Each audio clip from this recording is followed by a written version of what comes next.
Praise the Lord. Hallelujah. प्रभूच्या नावाचा देवात येतो मी. देव बाप्पाने पुन्हा एकदा तुमच्या परिवाराची आठवण केली आणि जेव्हा परिवारामध्ये जाण्याविषयी देव बाप मला दाखवतो तेव्हा मी आल्याशिवाय राहत नाही. प्रियांनो, आम्हाला या पृथ्वीवर ना एक काम करायचं आहे. जर आम्ही ते काम नाही ना केलं तर देवबाप आमच्याविषयी तेवढं संतुष्ट होणार नाही जेवढं संतुष्ट होण्यासाठी त्यांनी आपल्या राज्यात आम्हाला घेतलं. काय काम करायचं आहे आम्हाला? एक, आम्हाला प्रत्येक वेळेला सैतानाला हरवायचं आहे. माणसाला नाही हरवायचं आम्हाला. काही जणांना माणसाला हरवण्याची तयारी दाखवतात. माणसाला हरवून उपयोग नाही. कारण देवाने मनुष्याला घडवलंय ना सैतानाच्या विरोधात चालण्यासाठी. जेव्हा तो निर्माण करत होता तेव्हा वाटत नव्हतं परमेश्वराला की सैतान अशा प्रकारचं पण कार्य पृथ्वीवर मनुष्याच्या द्वारे करून घेईल. पण ज्याच्या हृदयात प्रारंभापासून पाप करण्याची इच्छा आहे ना, तो काही करण्याला माघार घेतो. म्हणून प्रियांनो, जेव्हापासून आज्ञाभंगाचं पाप झालं त्यानंतर पासून प्रभू परमेश्वराच्या मनामध्ये आपल्या लोकांविषयी एकच आशा आहे. आणि ती काय आशा आहे? मनुष्याने पवित्र शास्त्राच्या वचनाने सैतानाला हरवावं. सैतानाला हरवण्यासाठी ना वचनाचा सहारा घेणं गरजेचं आहे. तर तुम्ही सैतानाला हरवू शकता प्रभूच्या नावाने. तुम्ही जर म्हणले आम्ही फक्त विश्वास ठेवलाय आणि विश्वासाच्या द्वारे आम्ही सैतानाला हरवू, एवढा येशू ख्रिस्त देवाचा पुत्र होता. प्रियांनो, अरण्यात 40 दिवस येशू ख्रिस्ताला उपाशी ठेवण्यापासून सैतानाने माघार घेतली नाही. प्रियांनो, सैतान इतका दुष्ट प्राणी आहे. त्याच्याविषयी कोणत्याही शब्दाने जर उच्चारण केले ना, ते शब्द त्याच्यासाठी पुरेसे आहे. म्हणून प्रियांनो, आम्हाला जेवढं देवबाप्पाने सैतानाची ओळख करून दिलेली आहे त्या ओळखीनुसार आम्ही सैतानाला नेहमी वचनाच्या द्वारे हरवण्याची तयारी केली पाहिजे. आणि ही तयारी व्हावी म्हणून आजही सेवकांना देवबाप आत्म्याच्या प्रेरणेने पाठवतो. बसलात ना प्रार्थनेला? म्हणता येईल ना तुम्ही बसलात? तुम्ही म्हणू शकता का नाही ब्रदर तुम्ही आलात, आम्ही काही प्रार्थनेला नाही बसलो, तुम्ही एकटेच बसलात आणि बोलत आहात, आम्ही कुणी ऐकण्याच्या तयारीमध्ये इथं नाहीच? म्हणता येईल का असं कोणाला? यांनो, ही जी तुमची नम्रता आहे ना, हीच नम्रता तुम्हाला मुकुट देण्याविषयी स्वर्गामध्ये नेहमी तुमच्या नावे राहील. म्हणून प्रियांनो, सेवकाचा आदर म्हणजे प्रभूचा आदर आहे. सेवक आत्म्याच्या प्रेरणेने येतो आणि तो देवाचा निरोप सांगतो. म्हणून जो देव आपल्याला भेटायला आलाय माझ्या माध्यमातून, त्याचं आदर स्वागत आपण प्रार्थनेच्या द्वारे करूया. प्रार्थनेच्या द्वारे आपण आपल्या देव बाप्पाचा आदर सन्मान करूया. आणि आज कोणतरी प्रार्थना आणखी तुम्हाला इथे प्रार्थना करतात आपण प्रार्थना करू. पवित्र पवित्र पवित्र येशूनाथी परमेश्वरा, आकाश आणि पृथ्वी उत्पन्न करते ईश्वराच्या, तो ईश्वराच्या तो आम्हा सर्वांना आतापर्यंत सांभाळलंस म्हणून तुझ्या आभार मानतो ईश्वराच्या. तो ईश्वराच्या सर्वांचं एक आशीर्वादित केलंस, धन्यवाद. तो ईश्वराच्या प्रार्थना करते इथे बसले सर्वांसाठी ईश्वराच्या. तो ईश्वराच्या पायाचा जो संदेश सांगत ईश्वराच्या, तो सर्वांना तो आशीर्वाद असा कर. जो संदेश ऐकणार ते ईश्वराच्या हा संदेश प्रत्येकासाठी हा संदेश तो आशीर्वाद कर. आजची भक्ती तो आशीर्वादित कर. इथे बसल्या प्रत्येकावर तुझा विपुल आणि विपुल असा आशीर्वाद पाठवतो ईश्वराच्या. छोटीशी प्रार्थना असताना नाही, एक हिंदी गीत गाऊया आपण, सर्वांना येणारं गीत आपण गाऊया. कोणतं गायचं?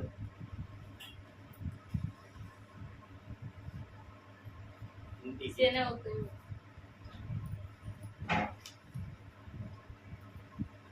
सेनाओं का यहोवा हमारे संग संग है, याकूब का परमेश्वर हमारा ऊंचा गढ़ है.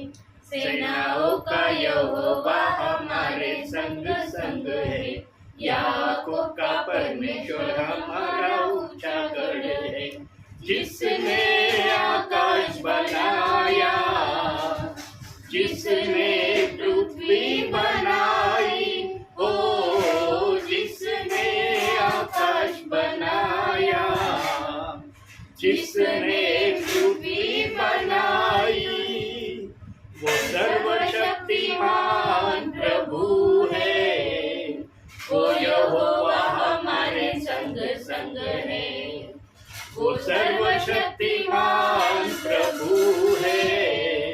वो यहोवा हमारे संग संग है. सेनाओं का यहोवा हमारे संग संग है, याकूब का परमेश्वर हमारा ऊंचा गढ़ है. सेनाओं का यहोवा हमारे संग संग है, याकूब का परमेश्वर हमारा ऊंचा गढ़ है. समुद्र को जिसने डुबागा, जंगल में से मार्ग निकाला, ओ समुद्र को जिसने डुबागा, जंगल में से मार्ग निकाला, जो वायदे को करता है पूरा, वो यहोवा हमारे संग संग है. जो वायदे को करता है पूरा, वो यहोवा हमारे संग संग है. सेनाओं का यहोवा हमारे संग संग है, याकूब का परमेश्वर हमारा ऊंचा गढ़ है. सेनाओं का यहोवा हमारे संग संग है, याकूब का परमेश्वर हमारा ऊंचा गढ़ है. लाजरस को जिसने जिलाया, जक्कई को जिसने बचाया, ओ लाजरस को जिसने जिलाया, जक्कई को जिसने बचाया, जिसके लिए सब कुछ हो संभव, वो यहोवा हमारे संग संग है. जिसके लिए सब कुछ हो संभव, वो यहोवा हमारे संग संग है. सेनाओं का यहोवा हमारे संग संग है, याकूब का परमेश्वर हमारा ऊंचा गढ़ है. सेनाओं का यहोवा हमारे संग संग है, याकूब का परमेश्वर हमारा ऊंचा गढ़ है.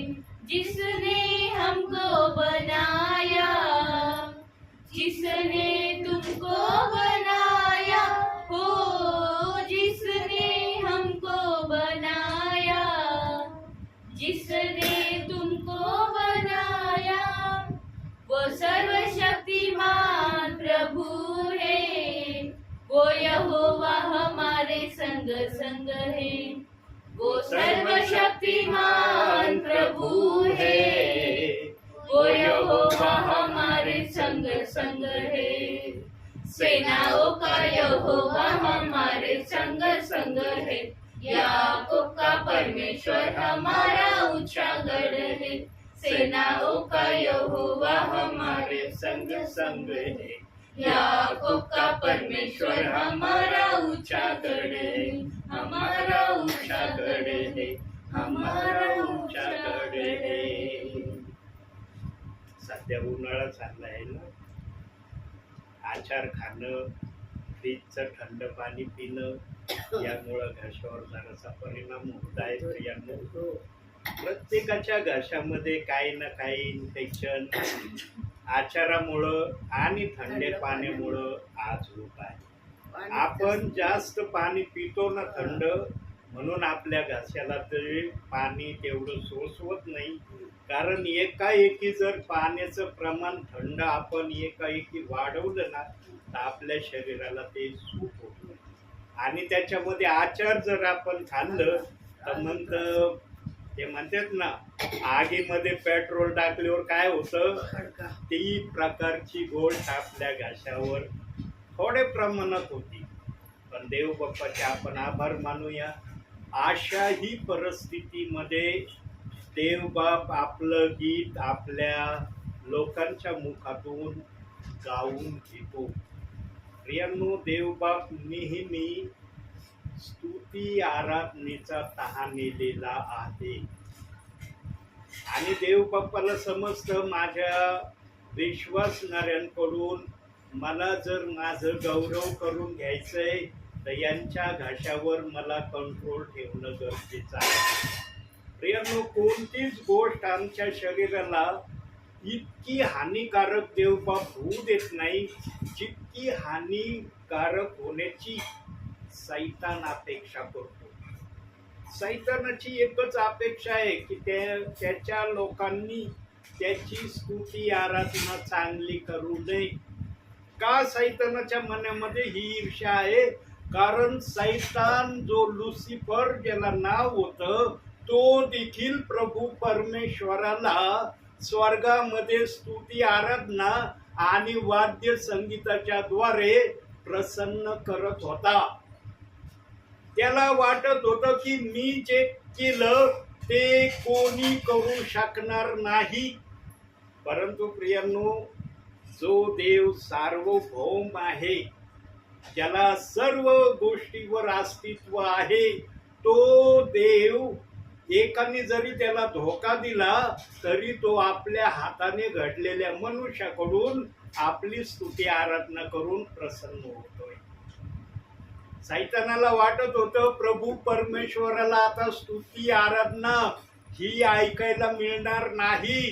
देवबाप प्रसन्न होण्याचे त्याचे सगळे मार्ग माझ्या स्तुती आराधनेने बंद झाले असा सैतानाचा भ्रम होता. देव बाप्पाने ती स्तुती आराधनेची जागा पुन्हा मला दिली. प्रियांनो, म्हणून आम्ही देवाची स्तुती आराधना आत्म्याने आणि खरेपणाने केली पाहिजे.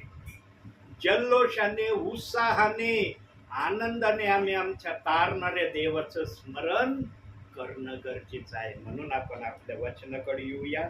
आजचं वचन देखील प्रियांनो काही अंशी याच गोष्टीला अनुषंगून आहे. काढूया आपण होशेयाचं पुस्तक 4था अध्याय 6वं वचन. दानियेला नंतर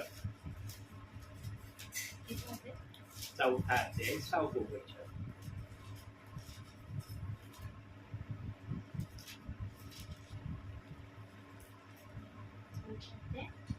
6वं वचन. ज्ञानाच्या अभावी माझ्या लोकांचा नाश झाला आहे.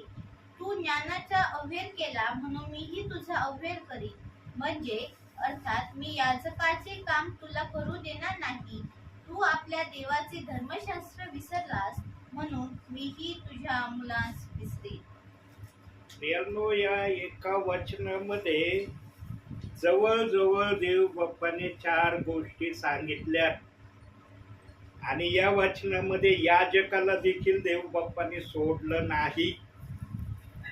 याजकाला देखील तो म्हणला मी तुला माझं सेवा करण्याचं कार्य करू देणार नाही. का करू देणार नाही?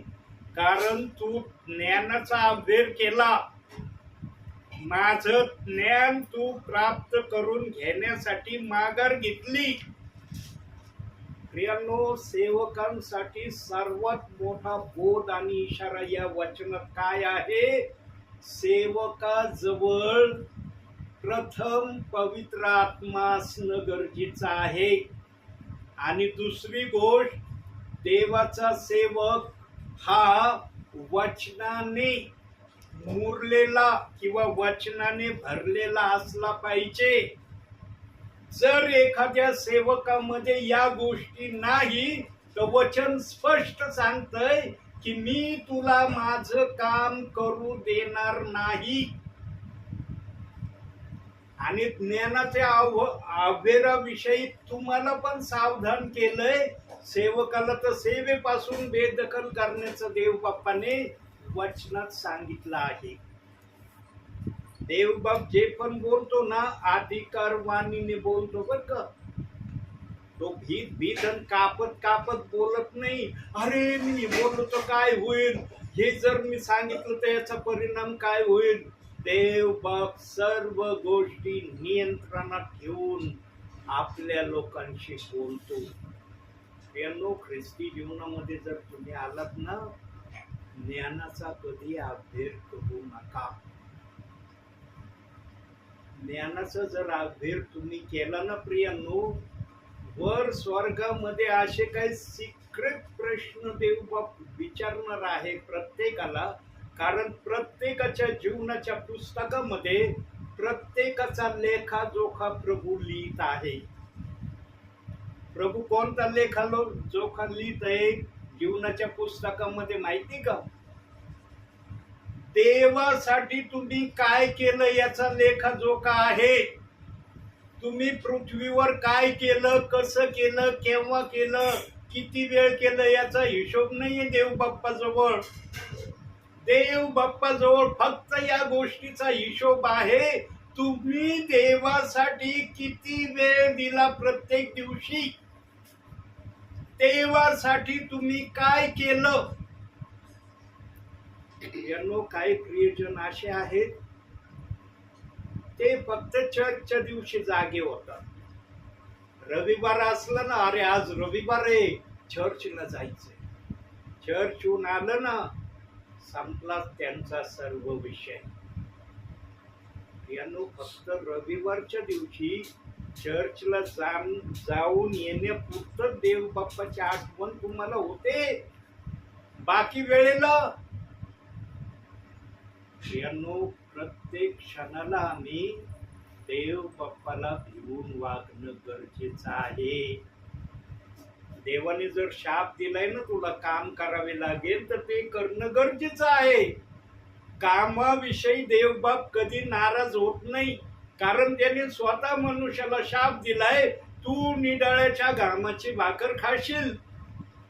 जे तुला सर्व मिळत होतं ना, ते मिळणं बंद. कारण तू माझी आज्ञा मोडली, माझ्या शब्दाला तू अवहेलना केला, म्हणून आता तुला कष्ट करावे लागेल.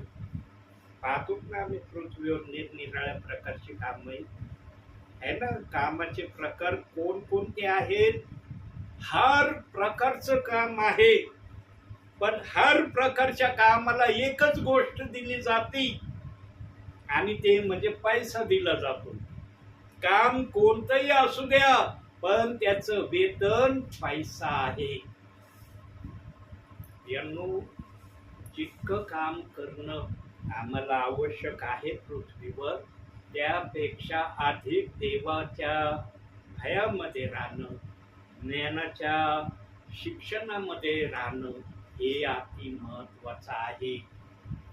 प्रियांनो, देव बाप्पाने आम्हाला 30% तरी देण्याचं अभिवचन प्रत्येक विश्वासणाऱ्याला, सेवकाला प्रदान केलंय.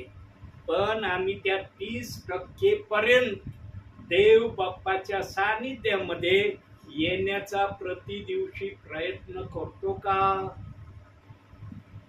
30% मिळवण्यासाठी आम्हाला रोज काही ना काही प्रभूसाठी करणं गरजेचं आहे. म्हणून तरुणांनो, तुम्ही जर तुमची वैयक्तिक प्रार्थना करत नसाल तर वैयक्तिक प्रार्थना करायला सुरुवात करा. 15 मिनिटाची का होईना तुम्ही बायबल वाचून वैयक्तिक प्रार्थना, कोणाला न दिसता तुम्ही प्रार्थना करत जा प्रियांनो. कारण मी माझ्या तरुणपणामध्ये दिवसातून 7 वेळेस प्रार्थना करायचो. कधी मध्ये 7 वेळेस व्हायची, पण 3 वेळेस तर मी हमखास प्रार्थना केल्याशिवाय राहत नव्हतो. माझ्या तरुणपणाचं सांगतो, आज मी वयोवृद्ध स्थितीमध्ये आहे. आज माझं 65 वय आहे. मला कुणी तरुण म्हणणार नाही. आज माझ्या चेहऱ्याकडे पाहिलं ना तर बाबाच म्हणतात मला. कारण प्रियांनो, आम्ही जसं प्रभूमध्ये वाढू तस तसा आमचा आदर या जगामध्ये आमच्यासाठी आहे. आज मला तरुण या नावाने कोणी हाक मारेल का? म्हणून का तुम्ही तरुण आहात, 22 वर्षाचे आहात, खूप यंग आहात म्हणतील मला कोणी? नाही म्हणणार. बाबा म्हणतील किंवा अन्य काय त्यांना म्हणायचं असेल ते म्हणतील. यांनो, हे पद प्राप्त करण्यासाठी आम्ही देवाच्या भयामध्ये राहणं गरजेचं आहे. देवाच्या अनुशासनामध्ये चालणं गरजेचं आहे. आणि अनुशासनाला आमच्या जीवनामध्ये उतरवायचं असेल तर वचनामध्ये राहणं गरजेचं आहे. म्हणून तरुणांना अतिशय गोल्डन संधी आहे अंतिम समयामध्ये. का गोल्डन संधी आहे?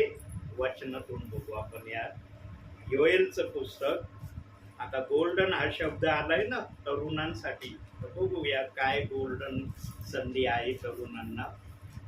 2रा अध्याय,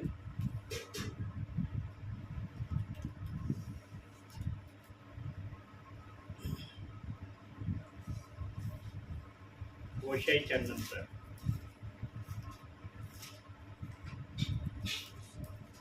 2रा अध्याय 28 वचन वाचा.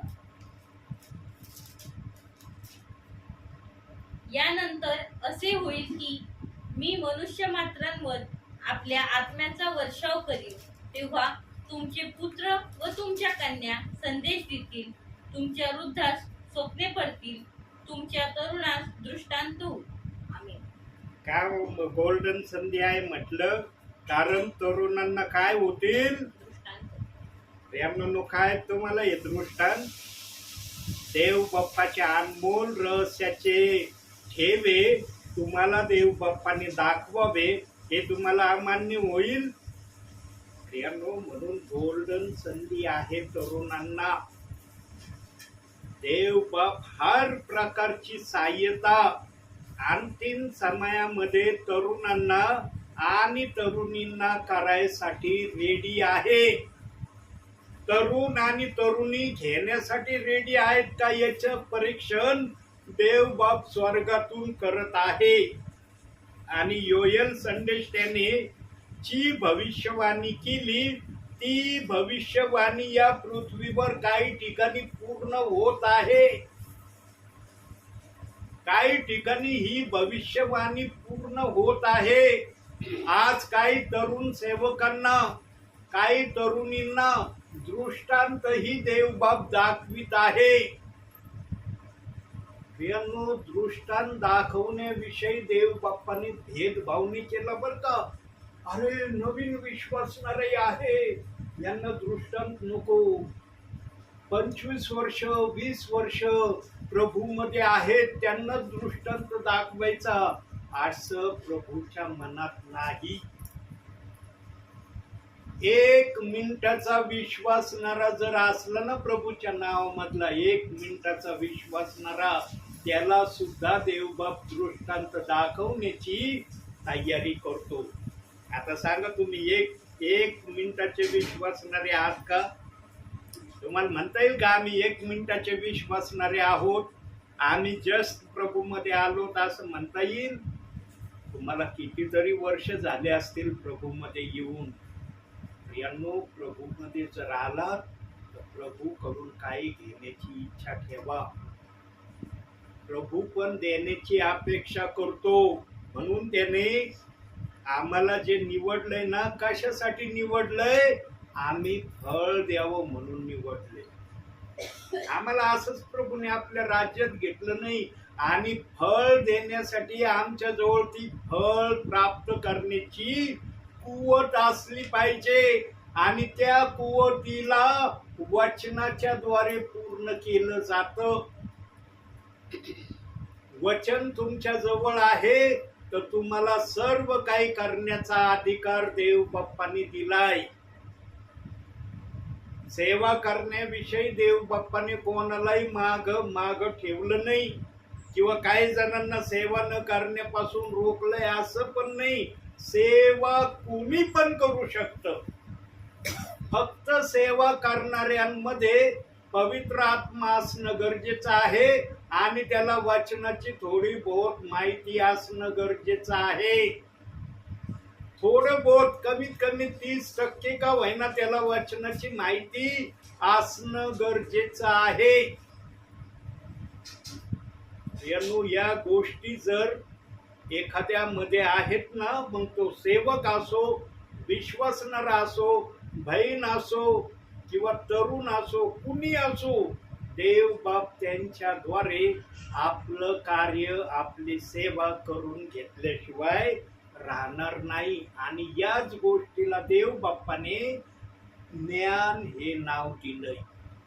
होशेच्या पुस्तकामध्ये म्हटलंय ना, ज्ञानाअभावी माझ्या लोकांचा नाश झाला आहे. तू ज्ञानाचा अभ्यास केला म्हणून मीही तुझा अभ्यास करीन.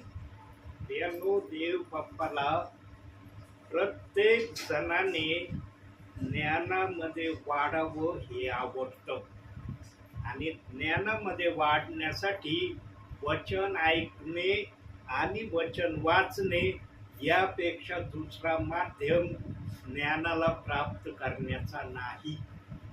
मग बाकीच्या सगळ्या गोष्टी, दृष्टांताचं, चिन्ह चमत्काराचं, बाकी इतर ज्या 9 कृपादानाविषयी देव बाप्पाने सांगितलंय, ते कृपादान आमच्यामध्ये आपोआप देव बाप ठेवील.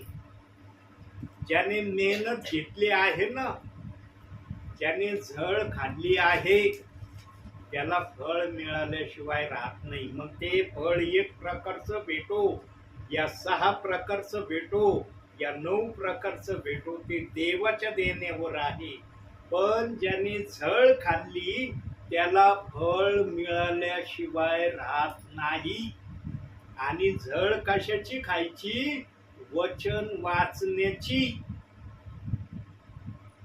वचन वाचल्याशिवाय तुमच्या शरीराला चैन पडलं नाही पाहिजे.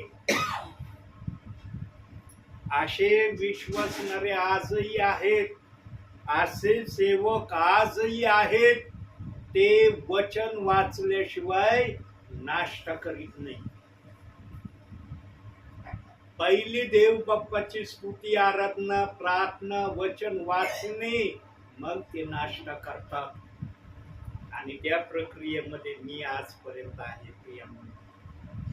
आज सकाळी सुद्धा मी वचन वाचन केलं, प्रार्थना केली, त्याशिवाय मी नाश्त्याकडे गेलो नाही. यांनो, सकाळी सकाळी वचन वाचणे आणि प्रार्थना करणे, तो समय आणि ती घटिका इतकी अस्मरणीय घटना असते प्रियांनो, त्या घटनेचं शब्दामध्ये उच्चारण करणं कोणालाही शक्य नाही.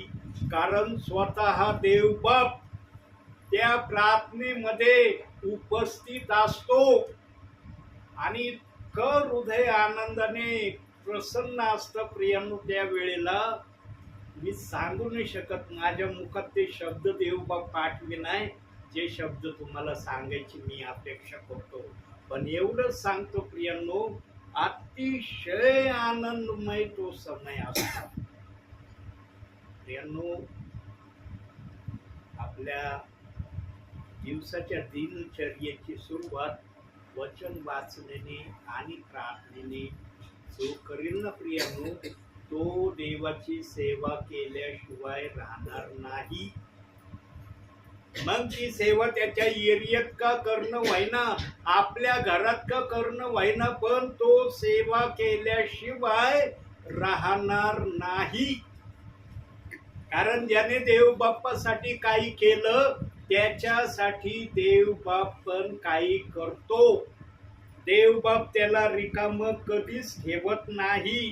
कारण देव बाप जाणतो की याने माझ्यासाठी श्रम घेतले आहे आणि या गोष्टीला करण्यासाठी आमच्यामध्ये सर्वप्रथम काय असणं गरजेचं आहे, काय कृती करणं गरजेचं आहे, वचनातून बघू आपण.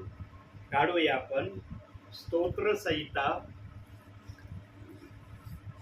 73 अध्याय 28 वचन. माझ्याविषयी म्हटले तर देवाजवळ जाणे यातच माझे कल्याण आहे. मी प्रभू परमेश्वराला आपले आश्रयस्थान केले आहे, यासाठी की मी तुझी सर्व कृत्ये जाहीर करत. बघा, मी तुझी सर्व कृत्ये जाहीर करावी. आता कृत्य जाहीर करण्यासाठी तुम्हाला कृत्य माहीत असणं गरजेचं आहे ना, की देव बाप्पाचे काय काय कृत्य बायबल मध्ये आहेत. ते जर वाचनाच्या द्वारे, मननाच्या द्वारे आत्मसात केले तर तुम्हाला ते कृत्य जाहीर करता येतील.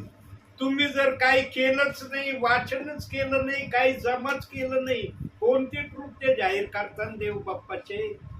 म्हणून प्रियतो, देवासमीप जाणं ही प्रक्रिया प्रथम आहे. नंतर ज्ञान, जे वचन आलंय आज, ज्ञान प्राप्त करणे. ज्ञान प्राप्त करणे म्हणजे देवाचे कृत्य जाहीर करण्याविषयी माहिती जमा करणे. प्रियनो, देवबाप जे पण बोलतो ना, ते त्याच्या गौरवासाठी तर आहेच आहे, पण ज्याच्याकडून तो गौरवीला जाण्याची अपेक्षा करतो त्याला तो सांगितल्याशिवाय राहत नाही. सांगा, आता तुमच्या एरियामध्ये तुमचंच घर आहे का प्रभू मध्ये? तुम्ही म्हणू शकता का नाही ब्रदर, या एरियामध्ये फक्त आमचंच एक घर आहे ख्रिस्ती, बाकी या एरियामध्ये कोणीच ख्रिस्ती नाही, असं म्हणता येईल का? म्हणता आहेत का ते सर्वजण या ठिकाणी? प्रियांनो, तुम्ही अतिशय मोलाचे आहात, अतिशय मूल्यवान तुम्ही आहात. देवाचं वचन एकाग्रतेने ग्रहण करत जा आणि त्या वचनाला आपल्या हृदयामध्ये आत्मसात करून साठवीत जा. आणि साठवण्याचं कार्य कोण करील? कोण करील? पवित्र आत्मा कार्य करतो साठवण्याचं. न तू म्हणतो हो माझ्या बुद्धीने ते साठवलं. बुद्धीने कधी आत्म्याचं वचन आमच्या हृदयात राहू शकत नाही. आत्मा असेल तर वचन आमच्या हृदयात राहील. कारण प्रियांनो, या बायबलच्या वचनाला देव बाप्पाने आत्म्याशिवाय कोणालाही या वचनाला काही करण्याची परवानगी दिलेली नाही. बुद्धीला तर मुळीच परवानगी नाही बायबलच्या वचनाला आत्मसात करण्याची. बघा, काही जण आज बायबलला हात लावित नाही, प्रार्थना करत नाही, देवाच्या अनुशासनामध्ये चालण्याचा प्रयत्न करत नाही. सांगा प्रियांनो, फक्त प्रभूचा लेबल किंवा शिक्का आपल्या जवळ ठेवून प्रभूमध्ये चालणं योग्य आहे का? प्रियांनो, काहीतरी प्रभूसाठी करणं गरजेचं आहे आणि त्या करण्यासाठी हे बायबल आम्हाला दिलंय. बायबल देण्याचा फार मोठा उद्देश देव बाप्पाचा आहे. आम्ही फक्त ओळखणं गरजेचं आहे की देव बाप्पाने मला बायबल कशासाठी दिलंय. आणखी एका वचनाकडे जाऊया, आपण काढूया, अनुवादामध्ये जाऊ. आता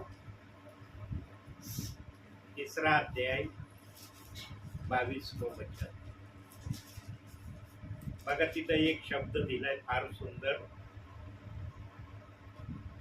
त्यांना भिवू नका, कारण तुमच्या बाजूने युद्ध करणारा तुमचा देव परमेश्वर आहे. प्रियांनो, आमच्या बाजूने त्यांना भिवू नका म्हणजे कोणाला भिवू नका? आता भिवू नका म्हटल्यावर कोणाला भ्यायचं नाही आम्हाला?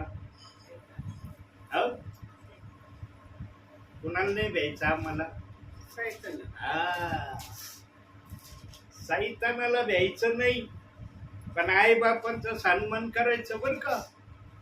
होतं काय तो नुचणार आहे, भ्यायचं नाही सांगितलं, पण मी माझ्या आई बापांना भिणार नाही, मी कुणालाच भिणार नाही. कारण देवाचं वचन सांगतो तू भिवू नको त्यांना. मग काय, मला फुल ऑथॉरिटी देवाने दिली कुणाला भ्यायचं नाही म्हणून. फक्त सैतानाला भिवून वागायचं नाही, सैतानाला तुडवीत चालायचं, सैतानाच्या विरोधामध्ये राहायचं, सैतानाच्या हर हरकतीवर विजयी होण्यासाठी वचनाची ढाल आपल्या जवळ ठेवायची. वचन जर आहे ना प्रियांनो, तर तुम्ही सैतानाच्या विरोधामध्ये चालल्याशिवाय राहणार नाही. कारण वचनामध्ये देव बाप्पांनी सांगितलंय सैतानाच्या विरोधात चालण्यासाठी काय काय तुमच्या जवळ असणं गरजेचं आहे.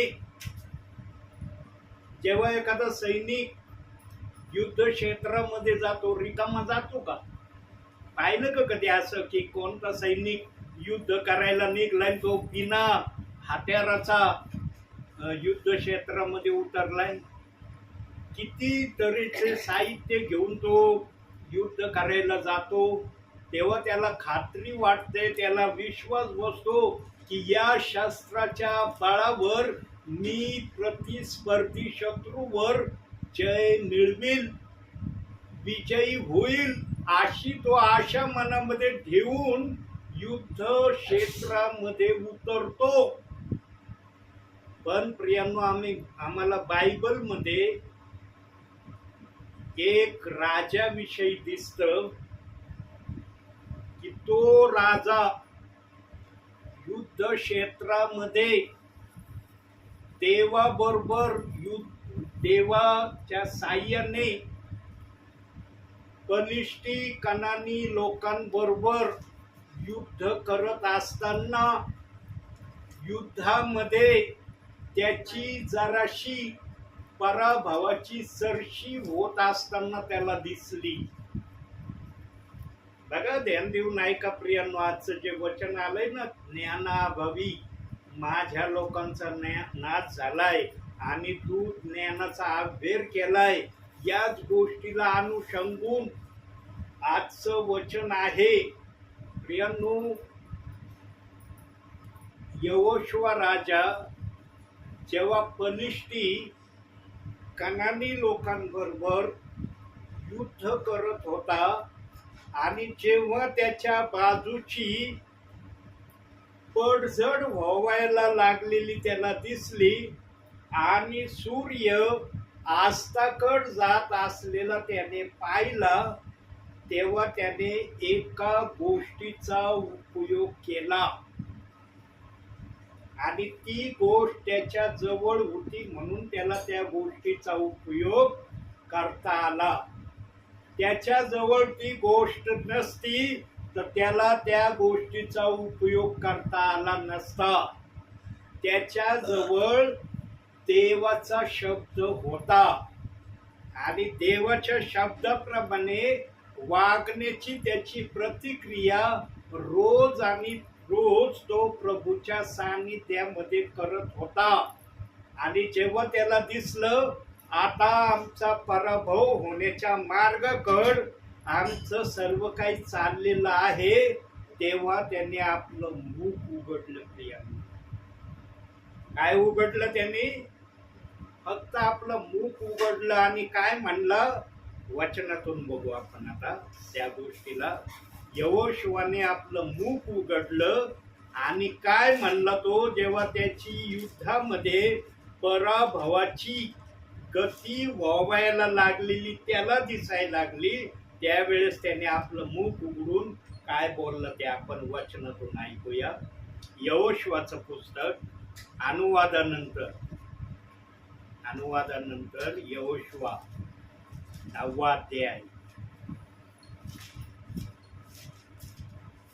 11 ते 14 वचन वाचा.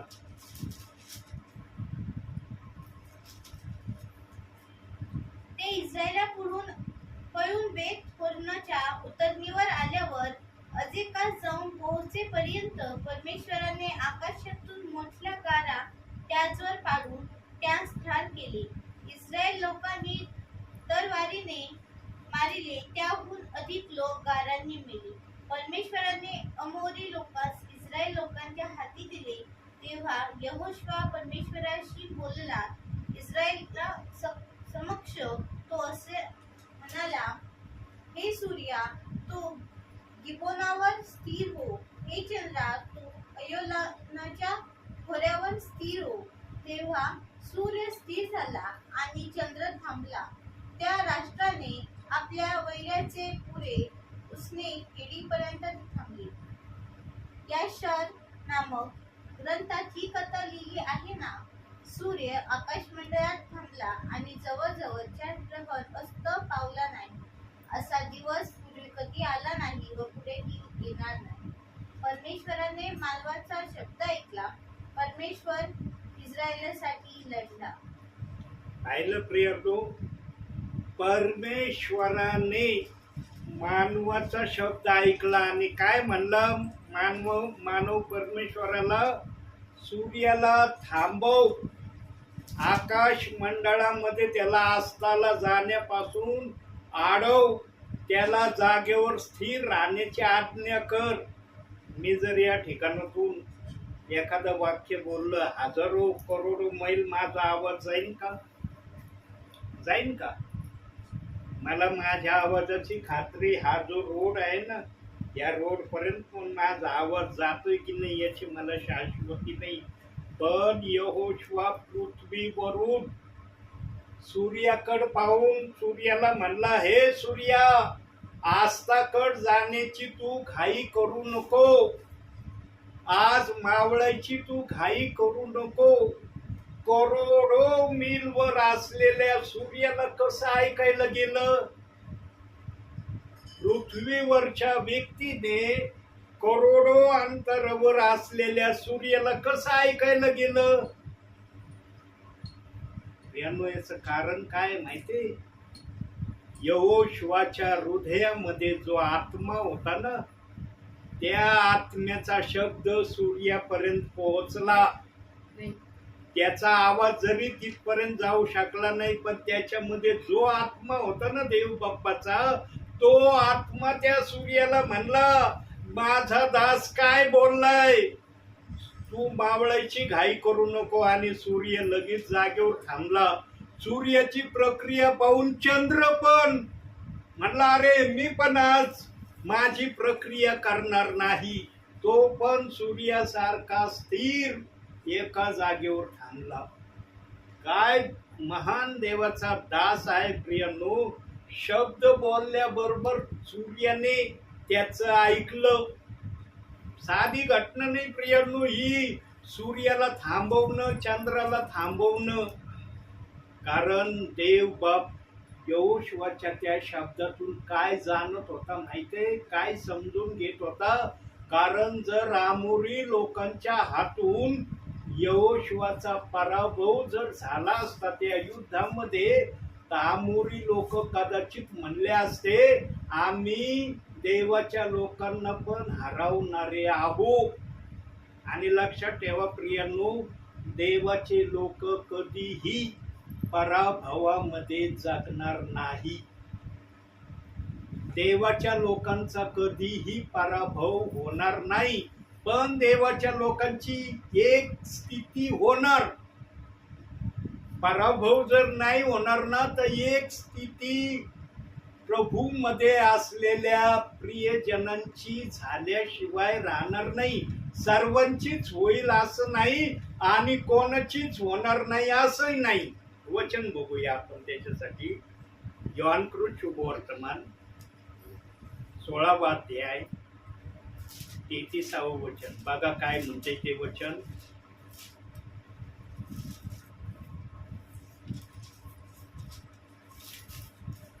या गोष्टी मी तुम्हास अशासाठी सांगितल्या आहेत की माझ्या ठायी तुम्हास शांती मिळावी. जगात तुम्हास क्लेश होतील, तरी धीर धरा, मी जगाला जिंकले आहे. काय म्हणतंय वचन? तुम्हाला जगामध्ये क्लेश होतील, पण पुढे देव बाप्पांनी लगेच सांगितलंय की तुमचा विजय आहे. क्लेशामध्ये तुमचा पराभव लिहिलेला नाही. क्लेशामध्ये तुम्ही कधी हारणार नाही. तर क्लेश सहन केल्यानंतर विजय तुमच्या नावावर आहे. कारण आमच्या प्रभूने सैतानाला पूर्णपणे हरवलेलं आहे. ज्या प्रभूने सैतानाला हरवलेलं आहे, म्हणून आम्हाला पण सैतानाला हरवण्याची संधी आहे. आणि ती संधी वचनामुळं आहे. म्हणून प्रार्थनेची सुरुवात होत असताना जो विचार सांगितला ना, की आम्हाला या जगामध्ये फक्त एका जणाला हरवायचा आहे आणि तो हरवण्याचा टार्गेट सैतान आहे. मनुष्याला हरवायची कधी प्रयत्न करू नका. मनुष्याला हरवण्याविषयी मनामध्ये आणू पण नका. कारण जे प्रभूमध्ये आहेत ना, ते प्रभूसाठी एक नवी उत्पत्ती आहे. आणि जी प्रभूची नवी उत्पत्ती आहे तिला हरवणं देव बाप्पाच्या नजरेमध्ये योग्य नाही. पण आज काय झालं, हरवण्याची तयारी करतात. विश्वासणाऱ्यांना हरवण्याची तयारी दाखवतात. सेवकाला हरवण्याची तयारी दाखवतात. देवाला या गोष्टी मुळीच पसंत नाही प्रियांनो. का पसंत नाही? कारण देव बाप म्हणतो तुम्ही शरीर आहात, मी तुमचं मस्तक आहे शरीराचं. म्हणून प्रियांनो, आम्ही आमच्या शरीराचा द्वेष करतो का? करतो का आम्ही द्वेष? आम्हाला जर शरीराला पुढे लागलं, आम्ही म्हणतो बरं झालं लागलं. जोरात जास्त लागलं असतं ना मला जास्त आनंद झाला असता. थोडं लागलं मला थोडस नाराज झालो मी. जास्त लागलं असतो ना मी जास्त हे झालो असतो आनंदी. म्हणतो आम्ही असं कधी आमच्या शरीराविषयी? प्रियांनो, जरासं आमच्या शरीराला काही झालं ना सगळं शरीर दुःख मानतं. म्हणून प्रियांनो, जीवनामध्ये फक्त सैतानाला हरवण्याची तयारी ठेवा. मनुष्याला हरवायची तयारी कधी जीवनामध्ये ठेवू नका. कोणत्याही प्रकारे, मग तो सेवक असो विश्वासणारा असो, कधी त्यांना हरवण्याची तयारी करू नका. कारण हे देव बाप्पाला मान्य नाही. देव बाप्पाने आपल्या हाताने घडवलेल्या मनुष्याला आणि ज्याला त्याने आपल्या राज्यात घेतलं आहे त्याने नवी उत्पत्ती, नवी सृष्टी या शब्दाने त्यांचा आदर केलाय. आणि ज्यांचा आदर देव बाप्पाने अशा शब्दाने केलाय त्याला हरवण्याची जर कोणी तयारी करतो तर ते देवाला मान्य होणारी प्रक्रिया मुळीच नाहीये. आमचं टार्गेट आणि लक्ष फक्त सैतान असला पाहिजे. आणि त्याच्याविषयी अनुवाद 3:22 मध्ये सुरुवातीला सांगितलं, त्यांना भिवू नका, सैतानाला भिवू नका. हे देव बाप्पाला आम्हाला मुख्यत्वे करून सांगायचं आहे. तर कधी कधी काय होतं माहिती का, आम्ही वचनाचा अर्थाचा अर्थ करायला लय एक्सपर्ट आहे. आम्हाला चांगलं घेण्यापेक्षा ना वाईट आमच्या मनामध्ये ना ताबडतोब शिरकाव करतो. अरे त्यांना भिवू नका म्हणजे मी आजपासून आई बाप्पांना भिणार नाही, आजपासून कुणालाच घाबरणार नाही. कारण देवाने सांगितले त्यांना भिवू नका म्हणजे मी आजपासून निडरतेने सर्वांबरोबर नाही. यांनो फक्त आम्हाला सैतानाला न भिण्याविषयी देवाने सांगितलंय. बाकीच्या सर्व प्रक्रियेमध्ये देव बाप्पाने आम्हाला अनुशासनामध्ये राहायचा अधिकार दिलाय. जसं तुम्हाला अनुशासन पाळता येईल त्या अनुशासनामध्ये चालण्याची आम्ही तयारी दाखवणं गरजेचं आहे. आता शेवटचं वचन आपण पाहूया. या वचनानंतर मी थांबणार आहे. काढूया स्तोत्र संहितामध्ये जाऊ आपण पुन्हा. 17वा अध्याय 15वे वचन, शेवटचं वचन.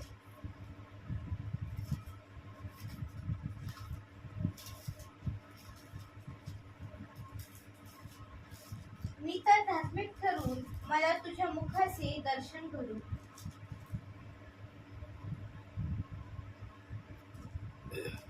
एवढंच आहे. मी तर धार्मिक ठरून मला तुझ्या मुखाचे दर्शन घडो.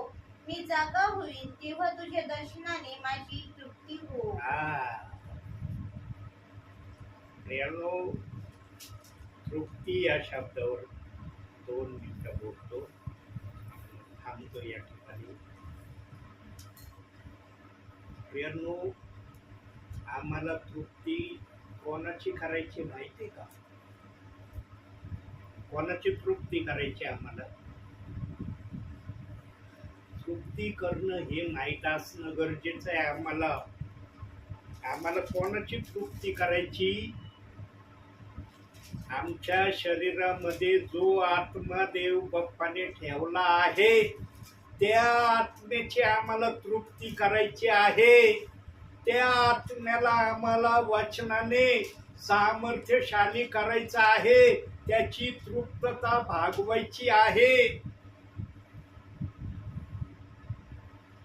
काही जणांचा आजही असा समज आहे प्रिय, काही जणांचा बरं का, सर्वांचा नाही, काही जणांना आजही असं वाटतं आम्ही जर कोणाला जीव घातलं तर आम्ही त्याच्या आत्म्याची तृप्ती केली. आत्म्याची तृप्ती ना वाचनाशिवाय कशाने होत नाही. जेवण घातलं ना शरीराची तृप्ती होते, शरीराची भूक भागवली जाते. शरीरामध्ये जो आत्मा आहे ना त्या आत्म्याला फक्त वचनाची गरज आहे. तो फक्त वचनाने तृप्त होतो, वचनाने त्याचं पोट भरलं जातं. पण तो खोट ना थोड्या क्षणापुरता असतं.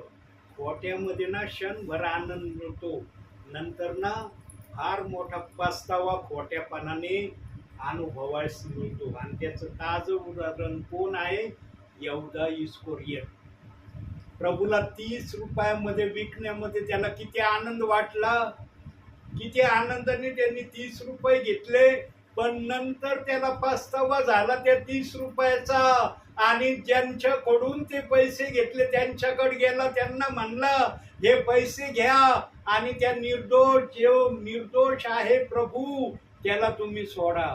पण त्या लोकांनी सोडलं नाही. ते म्हणले तुझ्या कामाची मजुरी तुला मिळाली आहे, आता याचं काय करायचं ते आम्ही ठरवू.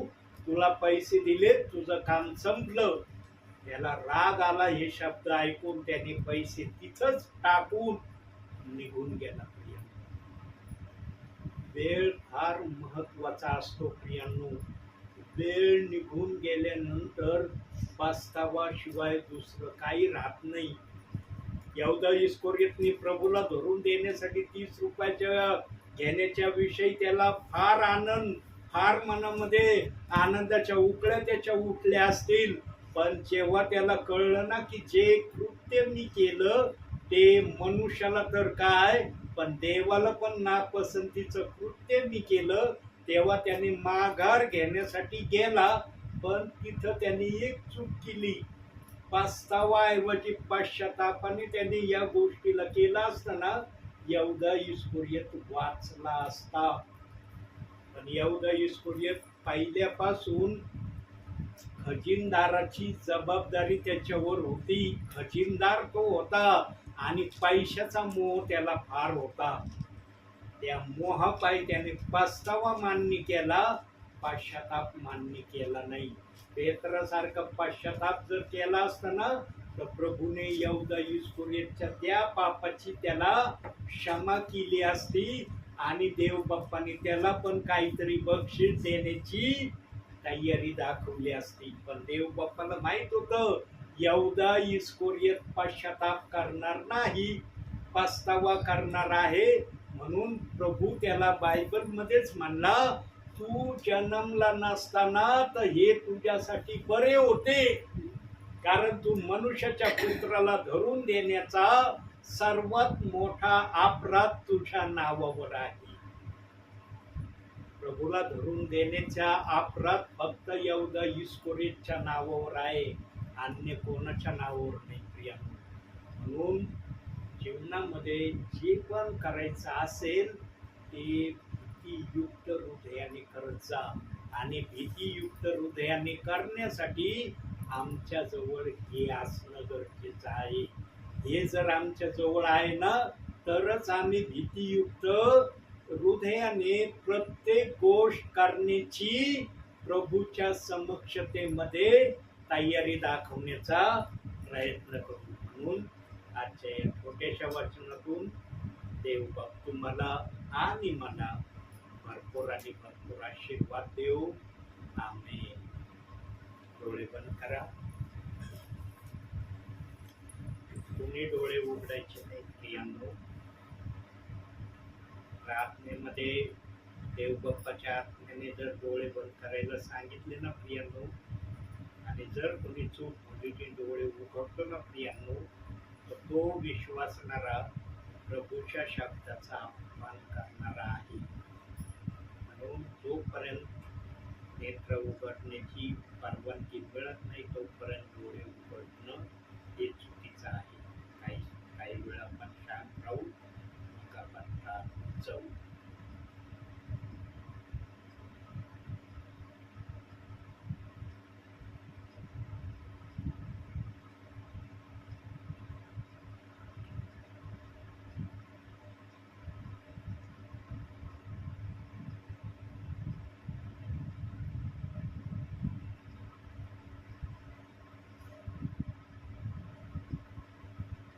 आपल्यासाठी शेवटचे प्रार्थना प्रयत्नताई करतील. आपण प्रार्थना करू. पवित्र पवित्र पवित्र थोरसनाधीश परमेश्वरा, आकाश आणि पृथ्वी यांचे उत्पन्न करते ईश्वराचे बाप्पा. आतापर्यंत सांभाळच म्हणून तुला धन्यवाद देते. हो ईश्वराच्या इथून पुढचा वेळ काळ सगळं सर्व तुझ्या हातात देते. हो ईश्वराच्या आता मी जे गीत गायलं बाप्पा ते तू आशीर्वाद दे. हो ईश्वराच्या जीवका स्तुती केली, ईश्वराची आराधना केली बाप्पा. तुझ्याच आणि तुझ्याच नावात आशीर्वाद कर. याद्वारे तू उंचावला जा आणि तू गौरविला जा. ओ ईश्वराच्या बाप्पा, आता जे वचन वाचलं, ओ ईश्वराच्या ते समजण्याचा बुद्धीच्या तुरे तो प्रत्येकाला करू.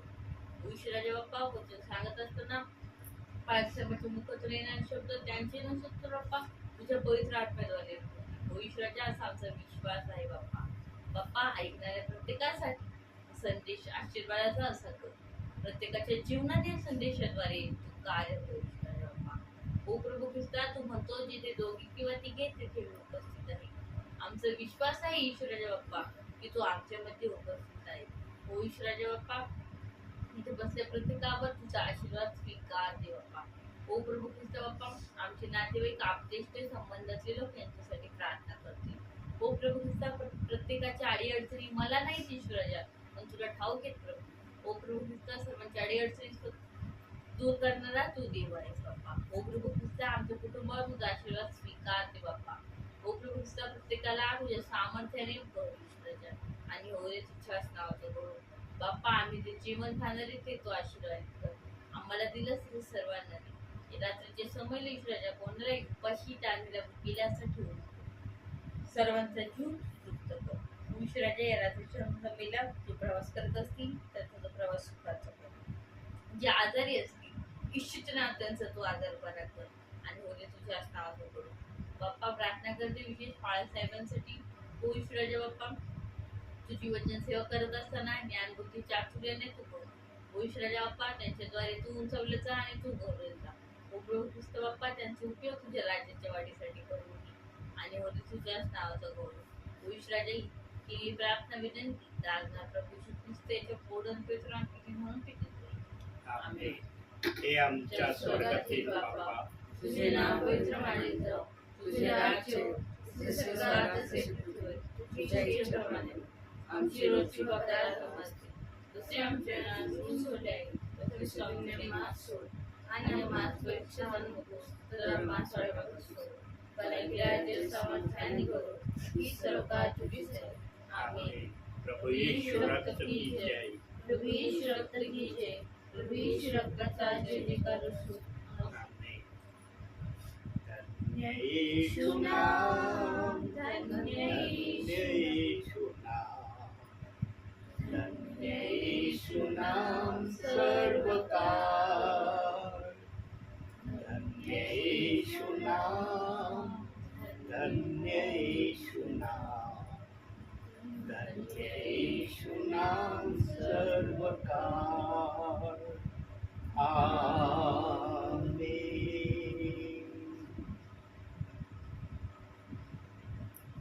बंद कर बाळा.